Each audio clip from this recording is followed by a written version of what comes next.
Fala pessoal, tudo bom? Boa noite. Estamos aqui para mais uma aula aqui de sistema de controle de powertrain.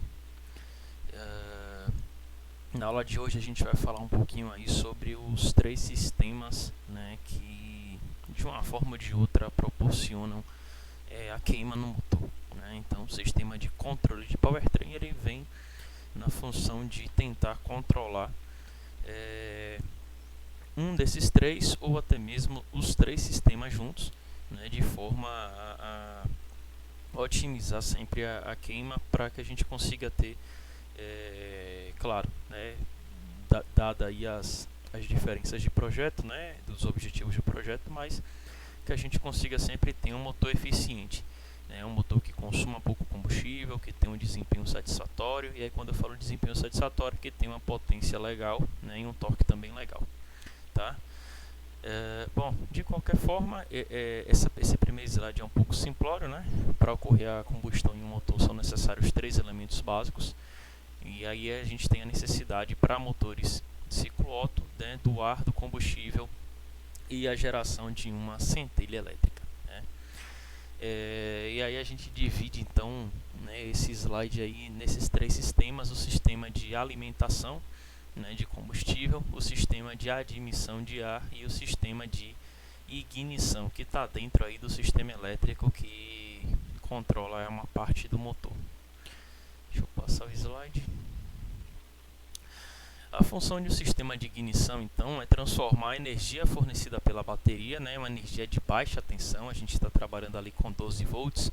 Se levar em consideração o momento em que o veículo está em funcionamento, a gente tem ali cerca de 14 volts, né? Então a função do sistema de ignição é conseguir transformar essa baixa tensão em alta tensão. Então ela consegue chegar entre 40 a 60 mil volts, né? Sistemas mais antigos, né, de bobinas mais antigas, chegavam na casa dos 25 mil volts, 30 mil volts, né? Os sistemas mais atuais já superam com facilidade a casa dos 30 mil, né, podendo chegar a 40 ou a 60. E sistemas futuros, né, alguns protótipos ainda mais estimam que as bobinas de ignição elas possam chegar na casa aí dos 100 mil volts, 120 mil volts. Tá? Hoje o sistema mais top que a gente tem não fala nem muito a respeito da bobina, né? Fala mais a respeito da vela, né, que é o motor de vela de plasma agora, né, de vela laser, vela de plasma, alguma coisa assim, acho que é vela laser. Bom, então o foco da bobina é a gente conseguir gerar essa alta tensão, para que essa alta tensão ela seja enviada em direção às nossas velas de ignição. E aí é na própria vela que a gente tem a produção da nossa centelha, né? Então quando a gente tem a centelha, a gente vai ter o início da nossa queima aí, da mistura ar e combustível. O sistema de ignição ele ainda deve controlar o momento exato da centelha, né, a fim de evitar a detonação do motor, né. Ele precisa também aproveitar a potência, gerenciar o consumo e diminuir a emissão de poluentes. Eu diria que esse último aí é um dos pontos mais cruciais quando se realiza uma calibração de motor, né, porque o foco de você estudar como é que eu posso dizer? O foco é de você estudar os mais diferentes graus de avanço de ignição, muitas vezes se dão para garantir, claro, um consumo ideal, uma potência legal, mas, né, passa muito também, né, pelo crivo aí da emissão de poluentes. Dependendo da posição em que você lance a centelha, você pode estar fazendo com que o seu motor trabalhe com picos de pressão maior. Esse pico de pressão automaticamente vai elevar a temperatura dentro da câmara de combustão e não necessariamente, né, ele vai se converter em energia. Ou seja, eu posso ter um pico de pressão maior, eu posso ter um pico de temperatura maior, só que não necessariamente a geração de potência foi muito efetiva. Vou chutar aqui um valor, tá? Eu saí de uma geração de sei lá, 1000 kJ e fui para 1020 kJ. Só que esses 20 a mais, né, fez com que os picos fossem maiores, consequentemente fizeram com que a emissão de NOx também fosse maior, dos óxidos de nitrogênio. Então, muito dos estudos que se tem nas calibrações, né, dizem respeito às emissões. É verificar se realmente aquele motor ele vai conseguir atender a legislação ambiental vigente naquele país ou naquele continente, tá? Um pouquinho da história dos sistemas, né? Atualmente a grande maioria dos veículos ele já utiliza um sistema de ignição eletrônica, nem sempre foi assim. O primeiro sistema, inclusive, né, era um sistema, deixa eu mostrar aqui a foto para vocês, cadê? Aqui. O primeiro aqui era um sistema que era alimentado por um magneto, né? Esse sistema de magneto ele dispensava a bateria. É aquele tipo de motor em que a bobina ela vem incorporada ali meio que no volante, né? Então são aqueles motores que você puxa a corda para você fazer o motor funcionar. Motores de roçadeira, tipo lá na oficina existem esses motores aplicados lá naqueles fapinhas, que eram aqueles mini bugs azuis que ficavam lá na frente, né? Então o sistema de magneto ele dispensava a bateria. Em altas rotações não havia perda de potência elétrica, né, como ocorre nos sistemas de hoje, tá? Esse primeiro sistema depois ele foi substituído, né? A gente aí tem a presença aí, né, do platinado, né? Então a gente passa a ter agora a presença do distribuidor, que é o cara que vai distribuir a alta tensão para as velas, e a presença desse platinado aqui, né, que fazia com que a bobina enviasse alta tensão aqui para esse cara, né? A bobina era alimentada. A bobina nada mais é do que um transformador de energia. Esse enrolamento vermelho, esse fio vermelho aqui dentro da bobina, a gente chama da primeira bobina, digamos assim, ou primeiro enrolamento, né? Ela é composta por 2 enrolamentos. Então você alimenta o primeiro enrolamento, e assim que você alimentar, que você parar a alimentação, você induz uma alta tensão no segundo rolamento, né? Pela regra da transformação de energia, né? Transformação de energia, como é o nome, meu Deus? Vou ter que verificar aqui depois, eu mostro para vocês nos slides. Não tem problema que a aula de bobina ainda é muito lá na frente, mas existe uma regrinha que vocês estudaram em física que fala que a potência de entrada tem que ser igual à potência de saída. Aí a regra da potência é que a potência é a tensão vezes a corrente, não é verdade? Então a tensão vezes a corrente de entrada tem que ser igual a tensão vezes a corrente de saída. O que acontece? A tensão de entrada era 12 com a corrente de entrada de 2 A, né? Vou chutar um valor aqui, que dava 24 watts. A potência de saída precisava ser a mesma coisa, só que o que acontecia? A tensão era extremamente alta e a corrente extremamente baixa. Então você tinha 40.000 volts, né? Só que aí você tinha miliampere de corrente, né? Então as potências elas se equivaliam, né? Só que o que mudava era a tensão. E isso, para que isso fosse possível, né, existia uma forma de se realizar essa transformação, que dizia respeito com a quantidade de voltas, né, a quantidade de enrolamentos que a gente tem na bobina. Então a bobina primária que vai induzir precisa ter menos fios do que a bobina secundária que vai receber essa alta tensão. Então a gente diz que o transformador ele é otimizador ou transformador aumentador, tá? Aí tem uma regra, tem um nome, né? Na verdade, tem um nome dessa regra do transformador, que ela relaciona a tensão com a quantidade de enrolamentos de um lado e a tensão de saída com a quantidade de enrolamentos do outro. Só que agora me fugiu o nome aqui a cabeça, tá? Mas enfim, era só nessa aula de hoje ainda seria só curiosidade. Então, quando você deixa de alimentar essa região vermelha aqui, você corta a alimentação aqui do vermelho, acontecia que a energia ela era gerada nessa bobina, nesse enrolamento azul, né? E aí esse enrolamento azul ele passava através de um cabo aqui para o distribuidor, e o distribuidor internamente ia distribuir aqui para algum desses bornes, né? Algum desses canais aqui em que a gente ia prender o cabo de vela, e o cabo de vela ia levar até a vela, tá? Após um tempo, né, a gente começou agora a ter o sistema de ignição eletrônica, né? Perceba que, vou voltar aqui a imagem, ó. Perceba que esse cara daqui, ó, esse platinado agora, ó, ele sumiu, tá vendo? Então a gente não tem mais o platinado, e aqui no distribuidor, ó, que antigamente tinha ligação com o platinado, ó, veja que a gente não tem mais, agora a gente tem 2 fios indo em direção à nossa central de injeção eletrônica, né? Na verdade, há muito tempo atrás seria a central de ignição. Durante um período da história automotiva, a central de injeção e a central de ignição permaneceram separadas, né? Depois foi que uma foi integrada à outra. Então, a diferença básica entre o sistema convencional e o eletrônico é que no sistema eletrônico, os contatos mecânicos do platinado são substituídos por um gerador de impulso indutivo, o que elimina o problema de desgaste de contato de regulagem do platinado. Tá? Então, a gente tem a presença agora de uma centralzinha, que a central é que vai gerenciar o nosso distribuidor para que, né, na hora que a alta tensão chega aqui, ó, pelo número 4, ó, tá vendo? Ela poder ser levada então aqui para as velas. Então veja que a gente tem tanto a presença de um fio aqui na bobina quanto um fio aqui no nosso distribuidor.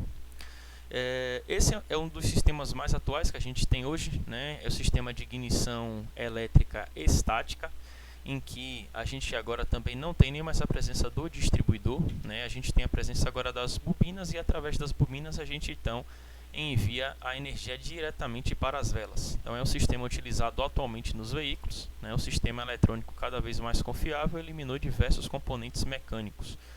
O distribuidor ele foi substituído por bobinas estáticas e na maioria dos sistemas o módulo de ignição agora já passa a ser incorporado ao módulo de injeção eletrônica, né? Chamando então todo mundo aí de ECU ou SM, né? Ou qualquer outro nomezinho assim desse. Isso aqui que vocês estão vendo aqui ao lado é apenas um relé, tá? É um relé de ignição, que aí é o relé que vai fazer com que o sistema ele comece a operar, tá? Deixa eu passar aqui mais um outro aqui.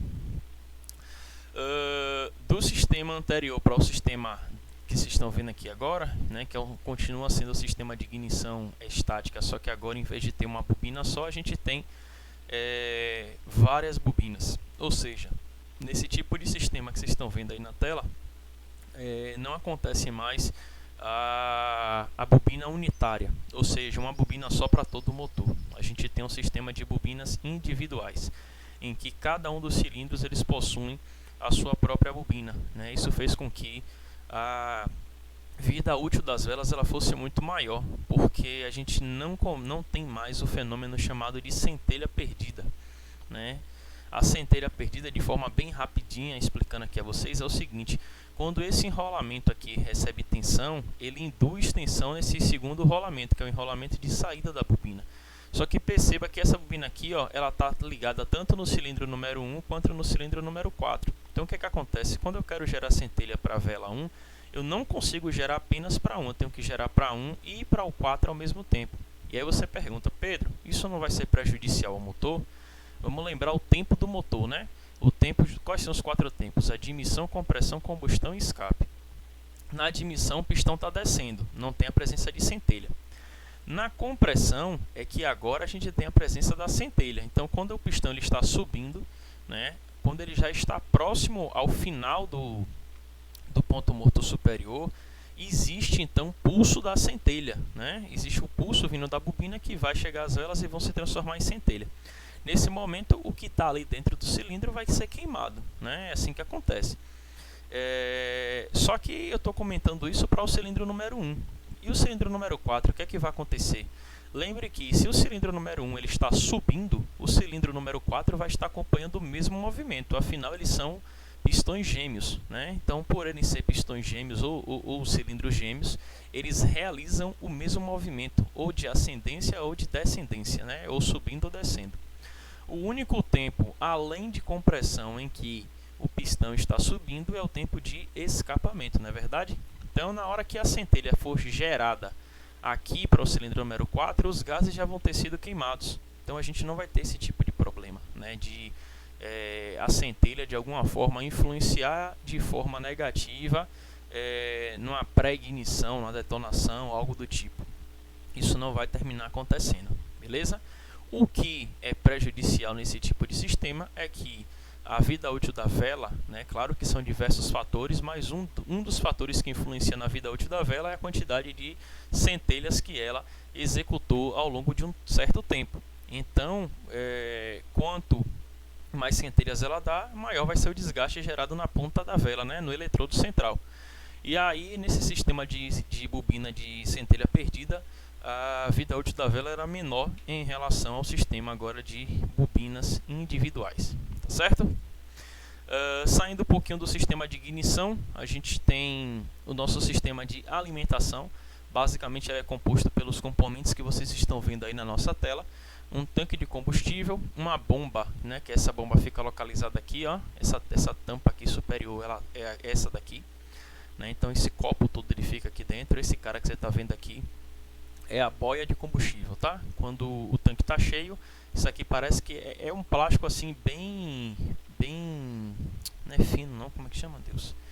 Bem leve, né? Bem levezinho. Então, quando a gente tem muito combustível aqui, a tendência desse cara ele é subir, e aí no fundo aqui dele tem uma pista de potenciômetro que vai variar a tensão, a corrente que está sendo que está sendo inteirada com a central, e aí através disso vai chegar um nível diferente de informação lá para o nosso painel, tá? Se esse cara aqui ele é alimentado com a tensão variável, né, se por exemplo, dependendo da posição que ele para e estiver chegando 4,5 volts, possa ser que lá para o painel esteja dizendo tanque totalmente cheio, né? E aí quando o combustível vai sendo consumido, que essa boiazinha vai diminuindo, né, vai abaixando, muda-se aqui o valor de tensão, e aí quando chega a 0,2 volts, né, por exemplo, entende-se que o tanque está completamente vazio, tá? É mais ou menos assim que ele funciona. Então a função aqui da bomba de combustível é pressurizar, né, combustível, né? O combustível ele vai pressurizado até chegar na nossa flauta. Ele passa aqui antes pelo filtro, chega até a flauta, onde nós vamos ter aqui a presença dos eletroinjetores de combustível, tá?